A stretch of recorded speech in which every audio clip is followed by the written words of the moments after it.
வணக்கம். இன்றைக்கு நான் பவோடா செய்ய போகிறேன். அதுக்கு 2 கப் கடலைப்பருப்பு எடுத்து ஊற வைக்க போகிறேன்.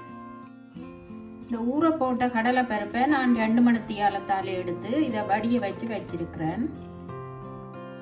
இனிமேல் இந்த கடலைப்பருப்பை நான் அரைச்சி எடுக்க போகிறேன். இந்த மிக்சிக்கு தான் நான் அரைச்சி எடுக்க போகிறேன். கொஞ்சம் நறுவலாக தான் இதை அரைச்சி எடுக்க போகிறேன்.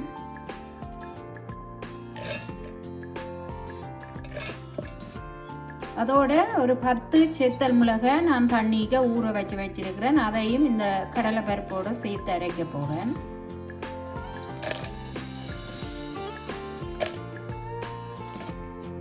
அதோட வெங்காயம் கொஞ்சம் வெட்டி வச்சிருக்கிறேன்.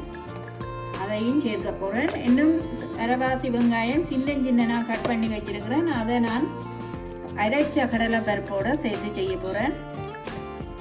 இதோட கொஞ்சம் கருவேப்பிலையும் சேர்க்கிறேன். சேர்த்துட்டு அரைச்சி எடுக்க போகிறேன். இதை இப்படி நான் அரைச்சி எடுத்துருக்கிறேன். கொஞ்சம் நரண்டு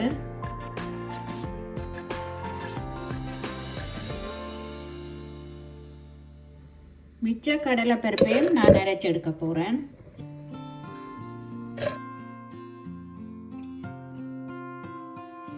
இப்போ மற்ற கடலை பருப்புன்னு நான் அரைச்சி எடுத்துட்டேன்.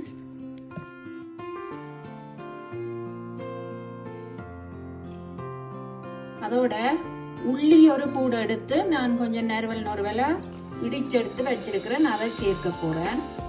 தோலோட தான் நான் சேர்க்கிறேன். மேல் தோல் எடுத்துட்டு மற்ற தோலோட இடிச்சு எடுத்தேன். நான் இதோட சின்ன வெட்டி வச்சிருக்கிற வெங்காயம் சேர்க்கிறேன். பெருஞ்சீரகம் கொஞ்சம் கூட சேர்ப்பேன். ஒரு 2 டீஸ்பூன் அளவு சேர்ப்பேன். அதோட கொஞ்சம் ஓமம் சேர்க்கிறேன். எனக்கு தேவையில்லை. இந்த ஓமம் அங்கங்க கடிபட பவோடா நல்லா இருக்கும். அதோட நறுவலா அரைச்செடுத்த காஞ்ச மிளகாய் பவுடர் சேர்க்கிறேன். ஒரு 1/2 டீஸ்பூன் மஞ்சள் தூள் சேர்க்கிறேன் கலருக்காண்டி. இனிமே இதுக்களவான உப்பை சேர்ப்பேன். சேர்த்துட்டு எல்லாத்தையும் கலந்து எடுப்பேன்.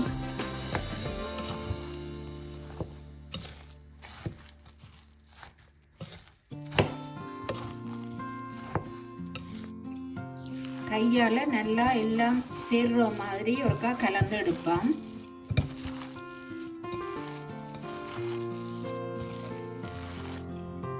இதோட நான் கடைசியா ஒரு 2 மேசக்கரண்டி அரிசிமா சேர்க்கிறேன். வெள்ளி அரிசிமா. இப்போ இந்த அரிசிமாவையும் இதோட சேர்த்து ஒருக்கா குழைச்சி எடுப்பேன். இந்த அரிசிமா சேர்த்தா பவோடா கொஞ்சம் மொறுமொறுப்பாக இருக்கிறதுக்காண்டி தான் நான் சேர்க்கிறேன். இப்போ சட்டி அடுப்பில் வச்சுட்டு நான் எண்ணெய் விட்டு எண்ணெய் நல்லா கொதிச்சிட்டுது. இனிமேல் அடுப்பை மீடியம் ஹீட்டில் விட்டு கொண்டு நான் இதை பொரிச்சு எடுக்க போகிறேன். இந்த பவோடாவை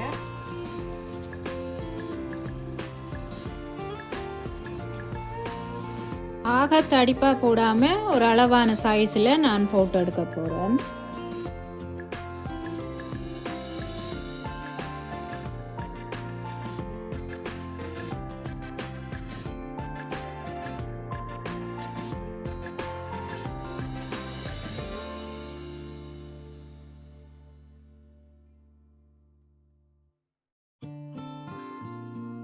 இனிமே நான் கைக்குள்ளே அளவான மாவை எடுத்து அப்படியே புளிஞ்சு போட்டு எடுக்க போகிறேன்.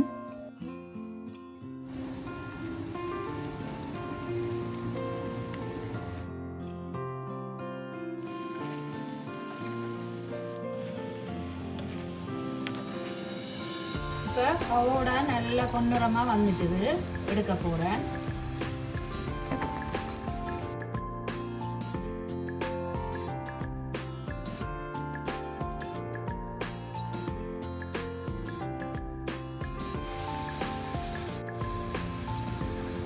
மா போட்டு மேலே வேகி கொண்டு வரத்தான் மற்ற சைட் திருப்பி விடுவோம்.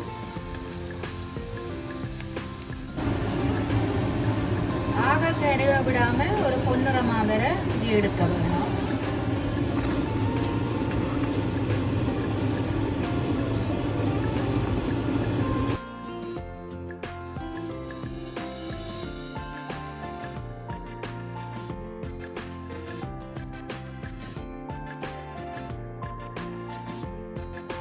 இதே மாதிரி மிச்சமாவையும் போட்டு எடுக்க போகிறேன்.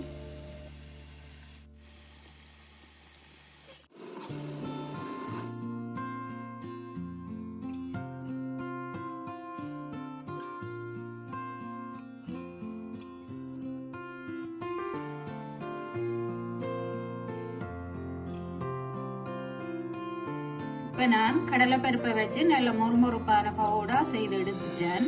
இந்த ஓமமும் சேர்த்து நாடி நல்ல ஒரு டேஸ்டாக இருக்குது. இந்த பவுடா நல்ல மொறுமொரண்டு பிள்ளைகளுக்கு நாங்கள் வீட்டிலேயே இப்படி சுலபமாக செய்து கொடுக்கலாம்.